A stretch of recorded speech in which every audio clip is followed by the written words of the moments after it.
আসসালামু আলাইকুম। আমন্ত্রণ জাগো টিভি নিউজের সঙ্গে আছে আমি আফরিন সুমনা। শুরুতে জানিয়ে দিচ্ছি সংবাদ শিরোনাম।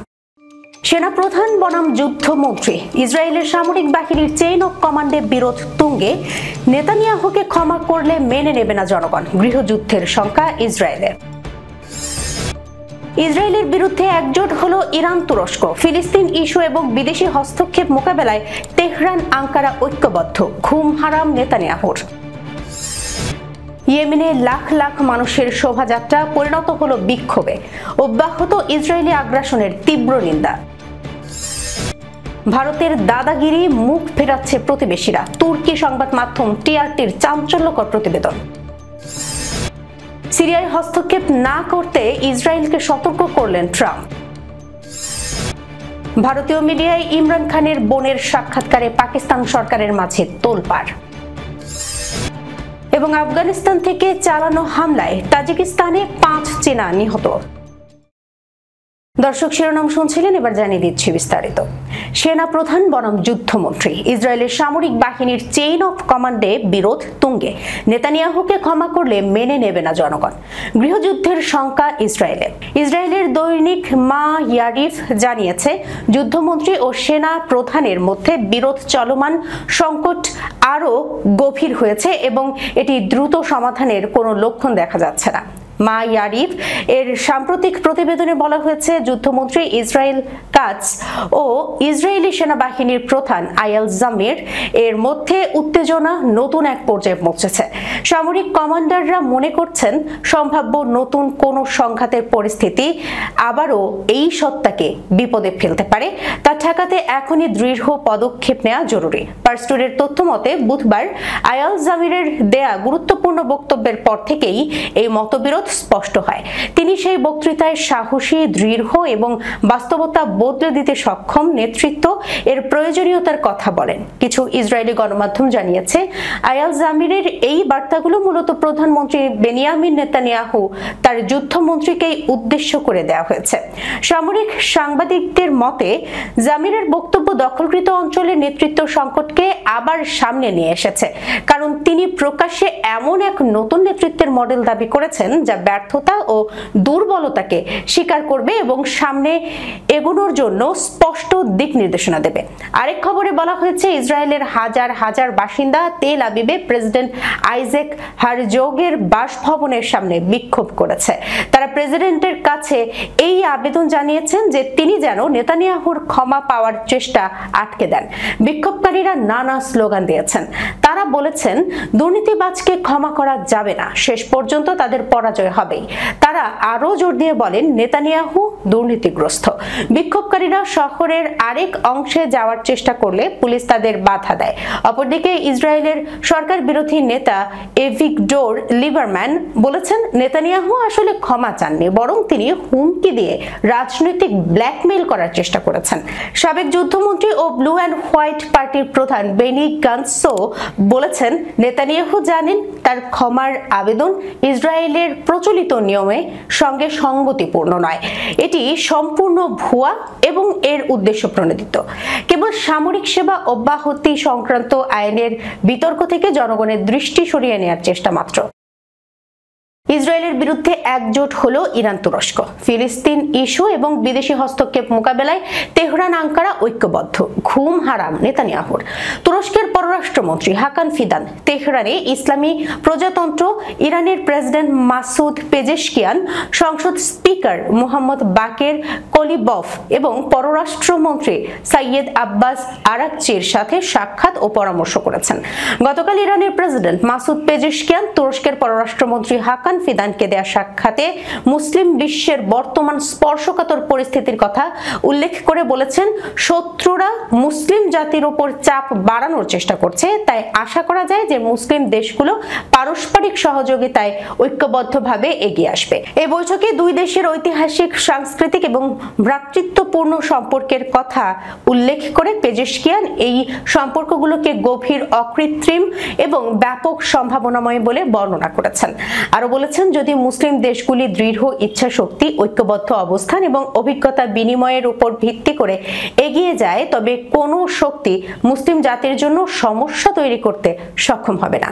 ইরানের পার্লামেন্ট স্পিকার মুহাম্মদ বাকের কলিবফ তুর্কি পররাষ্ট্রমন্ত্রীর সাথে বৈঠকে বলেছেন, ইসরায়েল এবং মার্কিন যুক্তরাষ্ট্র দীর্ঘদিন ধরেই মুসলিম দেশগুলোর শক্তিশালী হওয়া এবং ঐক্য ও উন্নতির বিরোধিতা করে আসছে এবং এই অঞ্চলের দেশগুলিকে বিভিন্ন সংকটে জর্জরিত রাখার চেষ্টা করছে।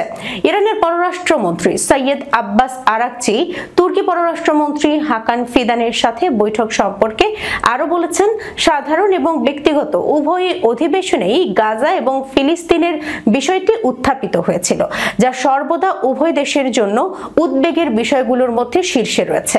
ইরানের পররাষ্ট্রমন্ত্রী আরো বলেন, এই অঞ্চলে ইসরায়েলের আগ্রাসী ও আধিপত্যবাদী নীতি, যা এই অঞ্চলের সকল দেশের জন্য উদ্বেগের কারণ হয়ে দাঁড়িয়েছে, সে বিষয়ে আমাদের মধ্যে আলোচনা হয়েছে। দুটি গুরুত্বপূর্ণ আঞ্চলিক শক্তি হিসেবে ইরান এবং তুরস্ক পশ্চিম এশিয়ার ঘটনাবলিতে প্রভাবশালী ভূমিকা পালন করে। ফিলিস্তিন এবং গাজার বিষয়টি সর্বদাই দুই দেশের আলোচনার অন্যতম প্রধান বিষয় হয়ে আছে, কারণ উভয়ই ফিলিস্তিনি জনগণকে সমর্থন করার ক্ষেত্রে প্রতিশ্রুতিবদ্ধ বলে মনে করে। ইরান এবং তুরস্কের ঘনিষ্ঠ সম্পর্ক এই অঞ্চলে ইসরায়েলের এবং মার্কিন নীতির বিরুদ্ধে ক্ষমতার ভারসাম্য পরিবর্তন করতে পারে। ইয়েমেনে লাখ লাখ মানুষের শোভাযাত্রা পরিণত হলো বিক্ষোভে। অব্যাহত ইসরায়েলি আগ্রাসনের তীব্র নিন্দা।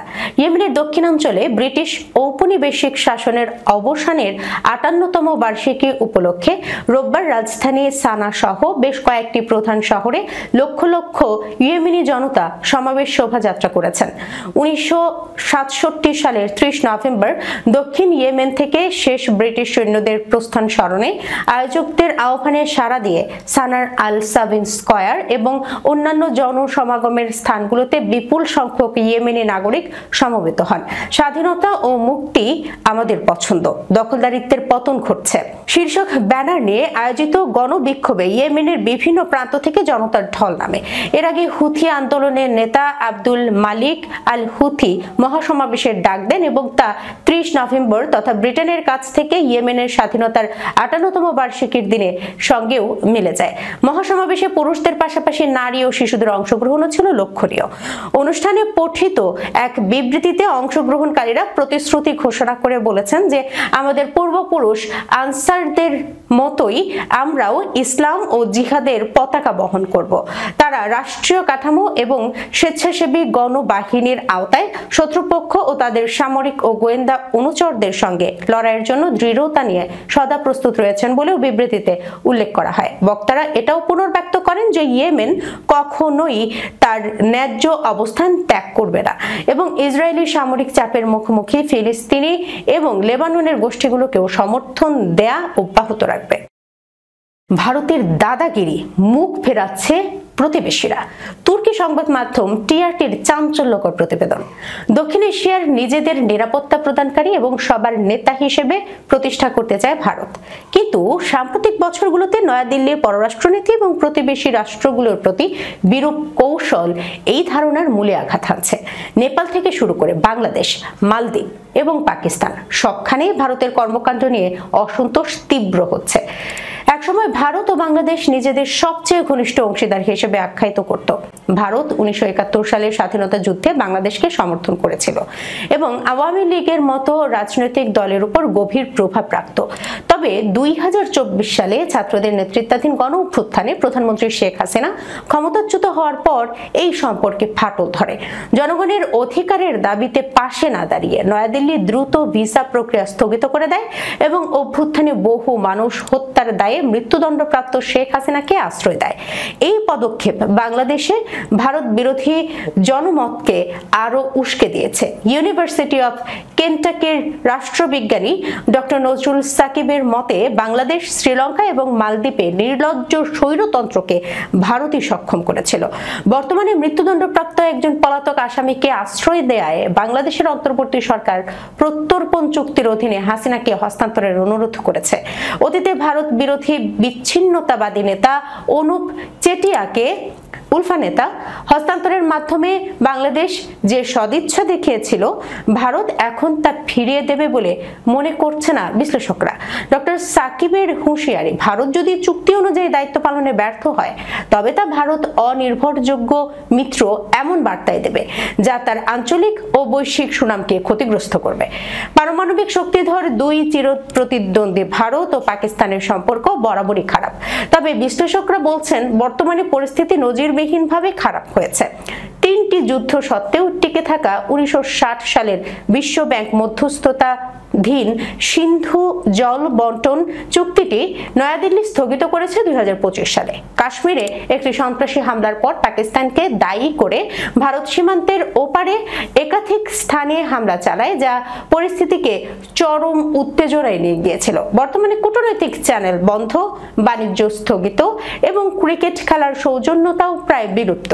ইসলামাবাদ এই পরিস্থিতিতে সম্পর্ক উন্নয়নের কোনো কারণ দেখছে না। ভারতের প্রতিবেশীদের উপর আধিপত্যের উত্থান পতন সবচেয়ে স্পষ্টভাবে দেখা যায় নেপালে। ঐতিহ্যগতভাবে ঘনিষ্ঠ হিন্দু রাষ্ট্র নেপাল 2008 সালে রাজতন্ত্র বিলুপ্তির পর থেকে স্বাধীন পররাষ্ট্রনীতি অনুসরণ করছে। 2015 সালে নেপালের নতুন সংবিধান নিয়ে অসন্তুষ্ট মধেশী গোষ্ঠীর আন্দোলনের সময় ভারত নেপালের উপর অঘোষিত অর্থনৈতিক অবরোধ চাপিয়ে দেয় বলে অভিযোগ ওঠে। মালদ্বীপের সাথে ভারতের দীর্ঘদিনের কৌশলগত সম্পর্ক থাকলেও 2023 সালে নতুন প্রেসিডেন্ট মোহাম্মদ মুইজ্জু নির্বাচিত হওয়ার পর পরিস্থিতি পাল্টে যায়। তার নির্বাচনী প্রচারণায় ছিল মালদ্বীপকে ভারতের প্রভাব বলয় থেকে বের করে আনা। মুইজ্জু প্রকাশ্যে মালদ্বীপের মাটি থেকে স্বল্প সংখ্যক ভারতীয় সামরিক কর্মীদের প্রত্যাহারের দাবি জানান এবং অবকাঠামো ও নিরাপত্তার জন্য চীনের দিকে ঝুঁকতে শুরু করেন। #ইন্ডিয়া আউট প্রচারণা ভারতীয় প্রভাবের বিরুদ্ধে আঞ্চলিক অসন্তোষের প্রতিধ্বনি। শ্রীলঙ্কার সমালোচকদের অভিযোগ, নয়াদিল্লি এই চুক্তির জন্য তীব্র লবিং করেছিল এবং এর ট্যারিফ স্থানীয় বিকল্পের চেয়ে অনেক বেশি ছিল। বিরোধীরা ভারতের প্রধানমন্ত্রী নরেন্দ্র মোদীর সঙ্গে আদানি গোষ্ঠীর প্রধান গৌতম আদানির সম্পর্ক নিয়ে প্রশ্ন তুলেছেন। মার্কিন প্রেসিডেন্ট ডোনাল্ড ট্রাম্প সোমবার ইসরায়েলকে সিরিয়া ও দেশটির নতুন নেতৃত্বকে অস্থিতিশীল না করার সতর্কবার্তা দিয়েছেন। সিরিয়ার দক্ষিণাঞ্চলে ইসরায়েলি বাহিনীর এক প্রাণঘাতী অভিযানের কয়েক দিনের মধ্যেই তিনি এই সতর্কতা দিলেন। নিজের ট্রুথ সোশ্যাল প্ল্যাটফর্মে ট্রাম্প লিখেন, ইসরায়েলের জন্য অত্যন্ত গুরুত্বপূর্ণ যে তারা সিরিয়ার সঙ্গে শক্ত ও সত্যনিষ্ঠ সংলাপ বজায় রাখবে এবং এমন কোনো কিছু ঘটবে না যা সিরিয়ার সমৃদ্ধ রাষ্ট্রে পরিণত হওয়ার অভিযাত্রায় বিঘ্ন ঘটাতে পারে। তিনি সাবেক ইসলামপন্থী বিদ্রোহী ও বর্তমান প্রেসিডেন্ট আহমেদ আল শারার নেতৃত্বাধীন সিরিয়ার কার্যক্রমে খুবই সন্তুষ্ট বলে মন্তব্য করেন। গত নভেম্বর মাসে শারা হোয়াইট হাউসে একটি ঐতিহাসিক সফর করেন। 1 বছর আগে শারার নেতৃত্বাধীন ইসলামপন্থী জোট দীর্ঘদিনের শাসক বাশার আল আসাদকে ক্ষমতা থেকে উৎখাত করার পর থেকেই ট্রাম্প ইসরায়েল ও সিরিয়ার মধ্যে একটি নিরাপত্তা চুক্তির জন্য উদ্যোগ চালিয়ে আসছেন। তবে সিরিয়ায় ইসরায়েলের শত শত হামলার কারণে দুই দেশের মধ্যে উত্তেজনা বেড়েছে। এ পর্যন্ত সবচেয়ে প্রাণঘাতী অভিযানে শুক্রবার সিরিয়ার দক্ষিণাঞ্চলে ইসরায়েলি বাহিনীর অভিযানে 13 জন নিহত হয়। ইসরায়েল জানায় তারা একটি ইসলামপন্থী গোষ্ঠীকে লক্ষ্য করে এই অভিযান চালিয়েছিল। ট্রাম্প বলেন, সারা ভালো কিছু নিশ্চিত করতে নিষ্ঠার সঙ্গে কাজ করছেন এবং যাতে সিরিয়া ও ইসরায়েল দীর্ঘদিনের জন্য সমৃদ্ধ সম্পর্ক গড়ে তুলতে পারে সেই লক্ষ্যেই তার প্রচেষ্টা চলছে। তিনি আরো বলেন, যুদ্ধ বিধ্বস্ত দেশটিকে পুনর্গঠনের লক্ষ্যে সিরিয়া সরকার যেন নির্ধারিত কাজ চালিয়ে যেতে পারে সেজন্য যুক্তরাষ্ট্র নিজেদের ক্ষমতার মধ্যে সবকিছু করছে। কারাবন্দী সাবেক পাকিস্তানের প্রধানমন্ত্রী ইমরান খানের বোন নরিন খান নিয়াজি সম্প্রতি ভারতের একটি মিডিয়াকে সাক্ষাৎকার দিয়েছেন। এই সাক্ষাৎকারকে কেন্দ্র করে পাকিস্তানের তথ্যমন্ত্রী আতাউল্লাহ তারার তীব্র প্রতিক্রিয়া জানিয়েছেন। তারার অভিযোগ, নরিন পাকিস্তানের সুনাম ক্ষুণ্ণ করেছেন অথচ আঞ্চলিক গুরুত্বপূর্ণ বিষয় বা ভারতীয় নেতৃত্ব সম্পর্কে কোনো মন্তব্য করেননি। গত সপ্তাহে ইমরানের 3 বোন আদিয়ালা কারাগারের বাইরে অবস্থান নেন। তাদের দাবি, ইমরানের সঙ্গে দেখা করতে দেওয়া হয়নি যদিও ইচ্ছা ছিল। তথ্যমন্ত্রী তারার প্রশ্ন তুলেছেন, নরিন কেন ভারতীয় টেলিভিশনে গিয়ে নিজের ভুক্তভোগী অবস্থার কথা বললেন কিন্তু ভারতের মুসলিম জনগোষ্ঠী বা কাশ্মীর ইস্যুতে কোনো বক্তব্য রাখলেন না। তিনি আরো বলেন, যারা ভারতীয় চ্যানেলে গিয়ে পাকিস্তানের মর্যাদা নষ্ট করে তাদের লজ্জা হওয়া উচিত। তারার দাবি, ইমরানের পরিবার ও দলের কিছু সদস্য পাকিস্তানের বিপক্ষে অবস্থান নিচ্ছেন। আর এজন্য ভারতীয় মিডিয়া তাদের সাক্ষাৎকারের সুযোগ দিয়েছে। একই সঙ্গে তিনি জানিয়েছেন 2023 সালের 9 মে ইমরানের প্রথম গ্রেপ্তারের সময় সহিংসতায় নরিন সহ তার বোনেরা জড়িত ছিলেন। পিটিআই জানিয়েছে, নারীরা শান্তিপূর্ণভাবে কারাগারের বাইরে অবস্থান করলেও পুলিশ সহিংস আচরণ করেছে। তবে তথ্যমন্ত্রী এসব অভিযোগ অস্বীকার করেছেন। ইমরান খান আগস্ট 2023 থেকে কারাগারে রয়েছেন। তার বিরুদ্ধে দুর্নীতি ও সন্ত্রাস বিরোধী সহ একাধিক মামলা বিচারাধীন রয়েছে। সম্প্রতি ইমরানের মৃত্যুর গুজব ছড়িয়ে পড়লেও আদিয়ালা কারাগার তা উড়িয়ে দিয়েছে। কারাগার জানিয়েছে ইমরান সুস্থ আছেন এবং প্রয়োজনীয় চিকিৎসা পাচ্ছেন। গত এক সপ্তাহে প্রতিবেশী আফগানিস্তান থেকে চালানো হামলায় তাজিকিস্তানে 5 জন চীনা নাগরিক নিহত এবং আরো 5 জন আহত হয়েছেন বলে সোমবার তাজিক কর্তৃপক্ষ ও মধ্য এশিয়ার দেশটিতে অবস্থিত চীনের দূতাবাস জানিয়েছে। রাজধানী দুশানবেতে অবস্থিত চীনের দূতাবাস চীনা কোম্পানি ও কর্মীদের অবিলম্বে সীমান্ত এলাকা ত্যাগ করার পরামর্শ দিয়েছে। দূতাবাস জানায়, আফগান সীমান্তের কাছে রবিবার এক সশস্ত্র হামলায় চীনা নাগরিকদের লক্ষ্যবস্তু করা হয়। এর আগে শুক্রবার আরেকটি সীমান্ত হামলায়, যেখানে তাজিক কর্তৃপক্ষ জানায় ড্রোন থেকে গ্রেনেড ফেলা হয়েছিল, 3 জন চীনা নাগরিক নিহত হন। প্রায় 1,10,00,000 জনসংখ্যার পাহাড়ি সাবেক সোভিয়েত প্রজাতন্ত্র তাজিকিস্তান, যার সরকার ধর্মনিরপেক্ষ, আফগানিস্তানের তালিবান কর্তৃপক্ষের সঙ্গে টানাপোড়েনপূর্ণ সম্পর্ক বজায় রেখেছে। দেশটি এর আগে দূরবর্তী সীমান্ত এলাকায় মাদক পাচারকারী ও অবৈধ স্বর্ণখনি শ্রমিকদের তৎপরতা নিয়ে সতর্ক করেছিলেন। চীন, যার তাজিকিস্তানের সঙ্গেও একটি দূরবর্তী পাহাড়ি সীমান্ত রয়েছে, দেশটিতে একটি বড় বিনিয়োগকারী। আফগানিস্তানের কর্তৃপক্ষের পক্ষ থেকে সোমবার তাজিক বিবৃতির বিষয়ে তাৎক্ষণিক কোনো প্রতিক্রিয়া পাওয়া যায়নি। দর্শক, এই ছিল এখনকার মতো জাগো টিভি নিউজে। যাবার আগে সংবাদ শিরোনামগুলো জানিয়ে দিচ্ছি আরো একবার। সেনাপ্রধান বনাম যুদ্ধমন্ত্রী, ইসরায়েলের সামরিক বাহিনীর চেইন অফ কমান্ডে বিরোধ তুঙ্গে, নেতানিয়াহুকে ক্ষমা করলে মেনে নেবে না জনগণ, গৃহযুদ্ধের শঙ্কা ইসরায়েলের। ইসরায়েলের বিরুদ্ধে একজোট হলো ইরান তুরস্ক, ফিলিস্তিন ইস্যু এবং বিদেশি হস্তক্ষেপ মোকাবেলায় তেহরান আঙ্কারা ঐক্যবদ্ধ, ঘুম হারাম নেতানিয়াহুর। ইয়েমেনে লাখ লাখ মানুষের শোভাযাত্রা পরিণত হলো বিক্ষোভে, অব্যাহত ইসরায়েলি আগ্রাসনের তীব্র নিন্দা। ভারতের দাদাগিরি মুখ ফেরাচ্ছে প্রতিবেশীরা, তুর্কি সংবাদ মাধ্যম টিআরটির চাঞ্চল্যকর প্রতিবেদন। সিরিয়ায় হস্তক্ষেপ না করতে ইসরায়েলকে সতর্ক করলেন ট্রাম্প। ভারতীয় মিডিয়ায় ইমরান খানের বোনের সাক্ষাৎকারে পাকিস্তান সরকারের মাঝে তোলপাড়। এবং আফগানিস্তান থেকে চালানো হামলায় তাজিকিস্তানে 5 চীনা নিহত। এখনকার মতো এই পর্যন্তই। এতক্ষণ পর্যন্ত যারা সঙ্গে ছিলেন সবাইকে অসংখ্য ধন্যবাদ। আল্লাহ হাফেজ।